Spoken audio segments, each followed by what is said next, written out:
Dans cette petite vidéo, nous allons nous intéresser à un point particulier des mailles qui sont dans votre programme et qui concerne la notion de compacité. En effet, il existe une manière d'empiler des particules dont nous supposerons que ce sont des sphères de rayon R, indéformables, de manière à assurer le maximum d'interaction entre les différentes sphères. On parlera donc d'un modèle qui sera dit parfait, puisque c'est celui qui permettra la meilleure stabilisation, étant donné que nous aurons la meilleure cohésion par l'intermédiaire de forces électrostatiques. Puisque j'ai besoin de cohésion, il faut beaucoup de rencontres entre les particules, il faut donc que les sphères que je cherche à empiler dans le cristal soient les plus proches les unes des autres, et donc je vais essayer d'imaginer comment je fais pour empiler les unes à côté des autres, des sphères de rayon R, supposées indéformables, de manière à avoir le plus de contacts possible et donc la structure la plus compacte. Pour comprendre comment vont s'organiser dans l'espace ces boules, il suffit de s'être arrêté un jour devant un étal d'oranges. Sur cette photo, vous voyez très bien que si vous déversez des oranges, que j'assimilerai à mes particules sphériques de rayon R, elles vont spontanément s'organiser les unes à côté des autres en couches, en plans. Et qu'à l'intérieur d'une couche donnée, eh bien pour une particule étudiée, je m'intéresse par exemple à cette orange-là, je vois très bien que spontanément, 6 oranges identiques sont venues se coller au contact de l'orange qui m'intéresse, définissant d'ailleurs entre elles une forme qui est une forme hexagonale régulière avec une orange au centre.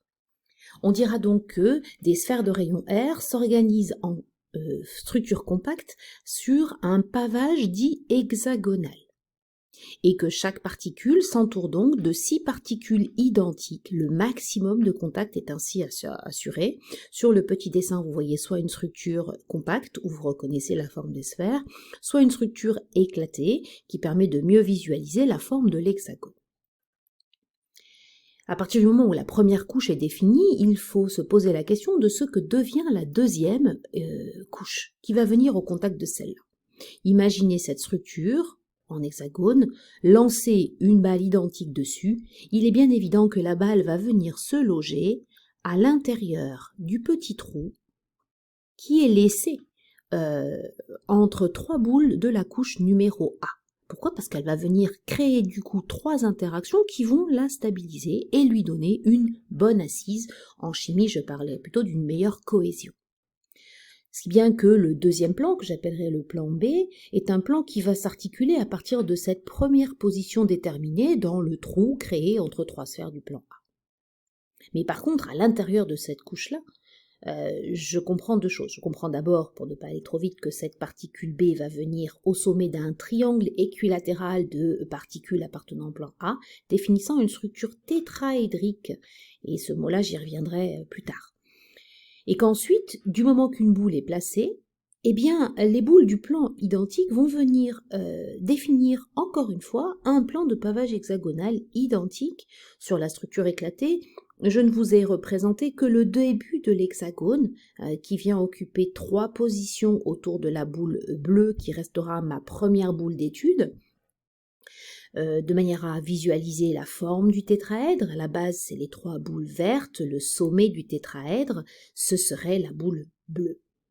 Mais les autres boules vertes, je vous laisse le soin d'imaginer cela sans difficulté ou de prolonger le dessin qui a été commencé pour voir que si je raisonne sur cette particule-là, par exemple, elle va bien petit à petit s'entourer de particules identiques à elle-même, définissant encore une fois un plan de pavage hexagonal. Autrement dit, dans les couches compactes, les 2 premières couches sont fixées, figées finalement par l'existence de ce début de tétraèdre qui les lie la couche 1 à la couche 2. Là où l'histoire se complique, c'est quand il faut commencer à installer la 3e couche. Bien entendu, les 3 boules vertes dont nous venons de parler définissent au contact avec elles encore une fois une petite cavité, identique à celle que nous avions utilisée pour positionner la couche B. Et que si la particule du 3e plan vient se loger au centre de ce petit triangle équilatéral vert, vous remarquez qu'elle va venir occuper une position qui est rigoureusement la même que la particule bleue présente dans le plan numéro A. Donc ça sous-entend quoi ? Ça sous-entend que la couche C sera en fait la même que la couche A. On parle d'un empilement de type ABA. Il suffit de 2 plans de pavage hexagonal décalés l'un par rapport à l'autre pour tout de suite voir apparaître une périodicité et donc un système cristallin. Si j'extrais le petit volume nécessaire à la description d'une maille cristalline, je me rends compte que je vais définir une maille qui a une base qui est un hexagone avec au milieu de la structure un petit triangle équilatéral formé de 3 boules appartenant à la couche B. Cette structure n'est plus au programme. C'est une maille compacte qu'on appelle la maille hexagonale compacte. Ce qui reste au programme, c'est l'autre possibilité pour fabriquer un empilement de type compact. Il suffit de quoi? Il suffit d'imaginer que lorsque l'on va venir positionner encore une fois une boule appartenant à la 4e couche, elle ne va pas venir directement en superposition identique à la couche A, mais si vous regardez bien ce qui s'est passé lorsque le plan B, le plan vert, a été mis en place, il a occupé des petits triangles, cavités triangulaires dont j'ai parlé tout à l'heure, uniquement une fois sur 2. Et donc je constate que celle que je suis en train de mettre en évidence se définirait un triangle équilatéral qui serait la base d'un plan de pavage hexagonal à son tour, mais que ce plan de pavage hexagonal ne viendrait ni en superposition identique au plan rouge, ni en superposition identique au plan vert. Ce serait donc une 3e couche différente. Et il faudrait ensuite attendre la 4e couche pour obligatoirement venir occuper une position déjà envisagée, et donc par exemple revenir de manière analogue au plan A et définir une régularité qui serait donc un empilement de type ABCA. Si je résume avec le moins de sphères possible les couches mises en œuvre, le plan A serait uniquement construit à partir de la première boule, dans sa propre couche. Bleu sur mon dessin, il y aurait un plan de pavage hexagonal, je n'en extrais qu'une seule boule. Et cette boule serait celle que je retrouverais par périodicité, par régularité, dans la 4e couche ABCA. Quant aux 2 autres couches, elles se construisent en utilisant des cavités formant un triangle équilatéral centré sur la boule du plan A, mais non superposables entre elles. Il suffit donc que je dessine 2 triangles équilatéraux tête bêche pour que vous puissiez ensuite venir construire les plans de pavage hexagonal sur la structure rouge ou sur la structure verte, définissant 2 couches différentes de la couche A, que j'appellerai les couches B et C. Donc je vois bien une structure régulière, périodique d'empilement, compacte parce que j'ai serré les boules au maximum, et définissant une structure différente. Pour voir apparaître une maille à laquelle je serai capable de donner un sens, il faut partir de ce petit élément de volume et lui rajouter les boules appartenant à chacun des plans de pavage de manière un petit peu astucieuse. Donc qu'est-ce qu'on a fait? On est venu rajouter 3 boules permettant de transformer un petit triangle en un grand triangle. Je vous montre le raisonnement sur la couche supposée être verte sur mon dessin.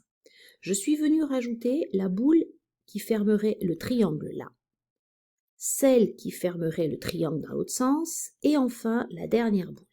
J'ai l'habitude de dire qu'on transforme la donnée d'un petit triangle en un grand triangle. Toutes appartiennent au même plan de pavage hexagonal. Vous constatez que le grand triangle donne l'impression, si je le regarde à l'horizontale, de pointer vers l'arrière de ma feuille. C'est bien ce que j'imagine petit à petit se dessiner sur ma structure comme ça. Ce travail que j'ai fait sur la couche verte, je le reproduis identiquement sur la couche rouge. Je rajoute la boule qui manque ici, la boule qui manque là, et je termine la pointe de ce nouveau grand triangle qui n'est, je répète, qu'un morceau de la couche B sur mon dessin. Ce grand triangle, vous le revoyez bien ici, la boule pointant vers vous, en sens opposé du grand triangle vert. C'est peut-être un tout petit peu plus visible sur la forme éclatée à côté. J'ai maintenant suffisamment de particules pour réussir à imaginer quelle est la maille mise en œuvre. J'attire votre attention sur le fait que le sens dans lequel j'ai empilé les couches de pavage hexagonal, qui étaient des plans de pavage hexagonal, c'est celui donné par la flèche orange sur le côté du dessin. Elle passe par l'axe portant l'unique boule que j'ai utilisée dans les plans A. Cet axe-là, je vais tout simplement venir lui faire subir une rotation de manière à l'installer à 45 degrés par rapport à la position verticale qu'il occupait. Je fais basculer ma structure, les plans étant maintenant à 45 degrés. Quand je regarde cette structure, je vois apparaître face à moi des atomes qui n'étaient pas dans les mêmes plans de pavage hexagonaux, mais qui vont maintenant être portés sur une structure qui apparaît comme étant une structure plane, définissant une face carrée, portant une particule à chacun de ses sommets et une particule au centre. Sur la face éclatée, vous voyez que je vais pouvoir définir un volume cubique et que ce volume cubique, je le reconnais très exactement comme étant celui d'une maille CFC. Et donc ma petite démonstration, ma petite construction m'amène à accepter l'idée que cette maille cubique face centrée dont nous avons déjà parlé est une maille qui possède la particularité de présenter une compacité qui soit maximale. Elle est issue d'un empilement de plans de pavage hexagonaux. Ils ont un peu disparu dans le morceau que j'utilise pour la maille, mais si je les ajoute les unes à côté des autres, je les verrai apparaître. Et je retiendrai que les plans de contact entre particules, que j'appelle les plans réticulaires, sont des plans diagonaux dans la maille. Si je le dis autrement, les particules se touchent selon la diagonale.